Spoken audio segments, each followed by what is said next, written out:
வணக்கம். நான் டாக்டர் சுசிதா லட்சுமி அனீஷ். இன்றைக்கி நிறைய பேருக்கு பார்த்திங்கன்னா முடி கொட்டுற பிரச்சனை இருக்குது. ஹேர் ட்ரை ஆகிறதா இருக்கட்டும், ஹேர் உடஞ்சி போகிறதா இருக்கட்டும், ரொம்ப தின் ஆகிறதா இருக்கட்டும், இந்த மாதிரி நிறைய ப்ராப்ளம்ஸ் இருக்குது. குறிப்பாக பெண்கள் புலம்பிக்கிட்டே இருப்பாங்க. நம்ம அன்றாடம் பார்க்குறோம். பெண்களுக்கு அழகு சேர்க்குறதுல முக்கியமான ஒரு பங்கு முடிக்கு இருக்குது. முடி தான் பெண்களுக்கு அழகுன்னு சொல்கிறது. ஸோ அப்படிப்பட்ட முடியை பாதுகாக்க முடியலை அப்படின்னு சொல்லும்போது ரொம்ப கவலையும் ரொம்ப கஷ்டமும் இருக்கும். அந்த கஷ்டம் என்னங்கிறது எனக்குமே தெரியும்.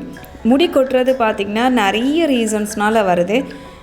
சொல்லப்போனால் ஜெனட்டிக்னாலேயா இருக்கட்டும், இல்லை ஹார்மோனல் இம்பேலன்ஸ்னாலேயா இருக்கட்டும், கெமிக்கல் ப்ராடக்ட்ஸ் யூஸ் பண்ணுறதா இருக்கட்டும், அதை தவிர நிறைய மெடிசின்ஸ் யூஸ் பண்ணுறதா இருக்கட்டும், புவர் டயட்ஸ் அண்ட் நியூட்ரிஷன்ஸ், இந்த மாதிரி நிறைய ரீசன்ஸ்னால் வருது. இதை அடிக்கிக்கிட்டே போகலாம். ஃபஸ்ட்டு ஜெனட்டிக்னால் பார்த்திங்கன்னா இப்போ அம்மாக்கோ அப்பாக்கோ ஹேர் ரொம்ப தின்னாக இருக்குது அப்படின்னு சொல்லும்போது நமக்குமே ஹேர் ரொம்ப தின்னாக தான் இருக்கும்.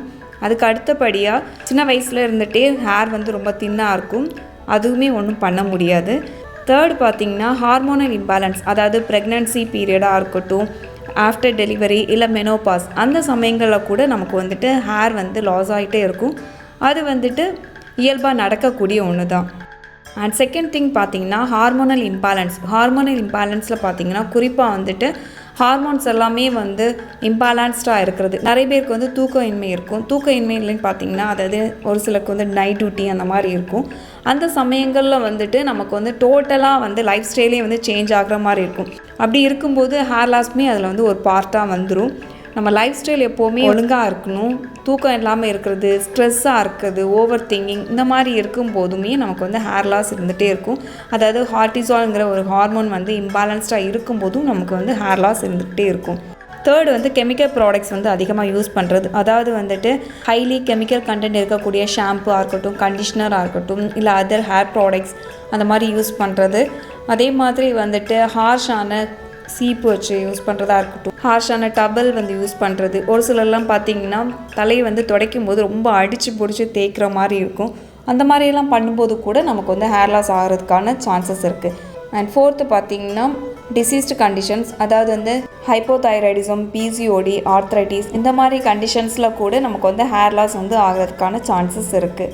அண்ட் அடுத்து புவர் டயட்ஸ் அண்ட் நியூட்ரிஷன். இது நம்ம ஒழுங்கான முறையில் உணவு வழக்கங்கள் இல்லாமல் இருக்கிறது. அதாவது ஒழுங்கான முறையில் நம்ம சாப்பாடு எடுக்காமல் இருக்கும் போதும் நமக்கு இந்த மாதிரி ப்ராப்ளம்ஸ் வரதா செய்யும். ஓவரால் அதாவது ஹேருக்கு மட்டும் கிடையாது, ஓவரால் ஹெல்த்துக்குமே நமக்கு விட்டமின்ஸாக இருக்கட்டும், மினரல்ஸாக இருக்கட்டும், ப்ரோட்டீன்ஸ் இதெல்லாமே தேவைப்படுது. அப்படி இருக்கும் பட்சத்தில் ஹேருக்குன்னு பார்த்திங்கன்னா iron, folic acid, niacin, zinc, இந்த மாதிரி நிறைய சத்து பொருட்கள் நமக்கு தேவைப்படுது. இதெல்லாம் பற்றாக்குறையாக இருந்துச்சுன்னா கூட நமக்கு ஹேர் லாஸ் ஆகிட்டே தான் இருக்கும். நிறைய மெடிசின்ஸ் எடுக்கிறதுனாலையும் நமக்கு ப்ராப்ளம் வரதான் செய்யும். எக்ஸ்பெஷலாக பார்த்திங்கன்னா நமக்கு ஸ்டீராய்ட்ஸ் இருக்கக்கூடிய மெடிசின்ஸ் நம்ம எடுக்கும் போதும் ஹேர் லாஸ் ஆக தான் செய்யும். இந்த மாதிரி நிறைய ப்ராப்ளம்ஸ்னால நமக்கு ஹேர் லாஸ் ஆகுது. இதை எப்படி சரி பண்ணலாம் அப்படின்னு கேட்டிங்கன்னா, ஸ்ட்ரெஸ்னாலேயோ டிப்ரெஷன்னாலேயோ வர்றது நம்ம கையில் தான் இருக்குது சரி பண்ணுறதுக்கு.